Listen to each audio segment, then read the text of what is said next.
আজকে বানাচ্ছি গোটা গোটা বেগুনের ভাজি। এইভাবে কাটিং করে নিচ্ছি, আর তেল গরম হয়ে গেছে, তেলের মধ্যে ভালো করে ভেজে নেব। আর এইভাবে ভেজে নিলে মশলাটা ভালোভাবে ভেতরে ঢুকে যাবে। তো ভাজা হয়ে গেছে, এইভাবে 2 মিনিটের মধ্যেই ভাজা হয়ে যায় এটা। আর ভেজে তুলে রেখে দিচ্ছি এখন। আর তুলে রেখে দিয়ে এখন আমি একটা মশলা রেডি করব। এখানে বাদাম নিয়ে নিচ্ছি, চিনেবাদাম আর নারকেল একটু একটু নিয়ে নিচ্ছি, শুকনো লঙ্কা, আর এখানে গোটা জিরে, গোটা ধনা, গোলমরিচের গুঁড়ো দিয়ে পোস্ত দিয়ে একটু নাড়াচাড়া করে নিচ্ছি। এটা ঠান্ডা হয়ে গেলে তারপর বেটে নেব।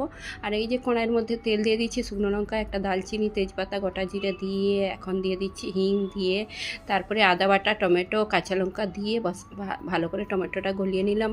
লঙ্কার গুঁড়ো, হলুদ গুঁড়ো, জিরে গুঁড়ো, ধনে গুঁড়ো একটু একটু দিয়ে একটু জল দিয়ে মশলাটা কষে নিচ্ছি।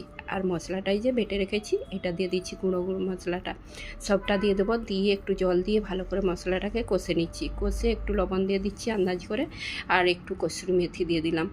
কসুরি মেথি দিয়ে মশলাটাকে ভালোভাবে কষে নিলাম ঢাকা চাপা দিয়ে। দিয়ে এখন হচ্ছে যে আমি এর মধ্যে একটু টকের জন্য আমসুটো দিয়ে দিলাম, আর জল দিয়ে দিচ্ছি আন্দাজ করে। ফুটে গেলে বেগুনগুলো, ভেজে রাখা বেগুনগুলো দিয়ে দিলাম। দিয়ে এখন আমি ঢাকা চাপা দিয়ে একটু কাঁচা লঙ্কা, ধনেপাতা কুচি দিয়ে ঢাকা চাপা দিয়ে একটু ফুটিয়ে নেব। তো বেগুনটা একদম রেডি হয়ে গেছে প্রায়। আর এখন এইভাবে হচ্ছে বেগুনটা সেদ্ধ হয়ে গেছে, তুলে নিচ্ছি এখন, হয়ে গেছে। আর এইভাবে প্লেটের মধ্যে সাজিয়ে নিলাম। খুব সুন্দর লাগছে টেস্টি বেগুন, গোটা বেগুনের। হরে কৃষ্ণ।